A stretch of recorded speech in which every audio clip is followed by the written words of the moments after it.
Well, a green-collar job is essentially a blue-collar job that's been upgraded to better respect the environment. So, we're not talking about Buck Rogers jobs or science fiction jobs, George Jetson jobs. We're talking about, installing solar panels. We're talking about manufacturing wind turbines. We're talking about doing organic farming. We're talking about retrofitting and weatherizing buildings so that they leak less energy, use water more efficiently. These are the good hands-on jobs, the skilled labor jobs. The green economy has everything in it, from the PhDs to the PhDos, the people who actually do the work. Because now we're talking about not just regulating, the existing economy, but actually creating a new economy that would be clean and green. An incredible opportunity to include everybody from the beginning, to have a green economy that Dr. King would be proud of. You've got to put a price on carbon, whether you call it cap and trade, carbon tax, we call it cap, collect, and invest.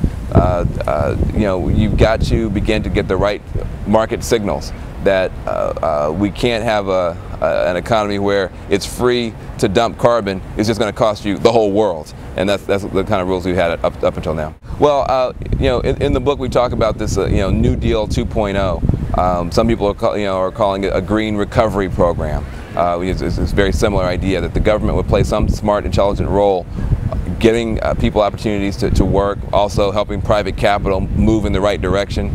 Obviously, we're not talking about a lot of government jobs, but we are talking about the government being on the side of the problem solvers in our economy. Right now, the government is on the side of the problem makers. Who gets all the money?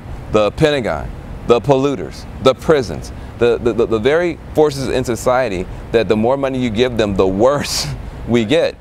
But when you talk about a new green economy, it's also for the whole society to be able to move forward. Look at what the dirty, pollution-based, poison-based, credit-based, debt-based society has given us. A catastrophe, an ecological catastrophe, a political catastrophe, and an economic catastrophe. The challenge that we have is that most people walking around are schizophrenic about green issues. On the one hand, everybody's got a soft spot for nature. On the one hand, if you ask people, do you want the earth to die? They tend to say no. At the same time, if you ask people, are you an environmentalist? Are you a greenie? They tend to say no.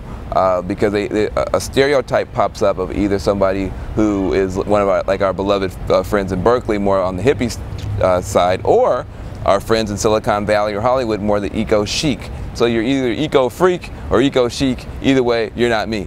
So people can then begin to feel like, oh, this is a movement that it's not about making me feel bad, it's about helping me live better. It's not about me changing my lifestyle necessarily, but it's about me having some livelihood, which I wouldn't have had under the pollution-based regime. Eco-apartheid is a situation where you have ecological haves and ecological have-nots, where some communities have all of the environmental gains and benefits of cleaner air, cleaner water, less pollution, less poison, and others still are stuck with all of the benefits disproportionately. We don't want eco-apartheid. We want instead eco-equity. And eco-equity is a very simple concept. It's equal protection and equal opportunity in a green economy. It's not just about making sure that the worst things don't happen. We also want to make sure that the best things happen and that we share the benefits.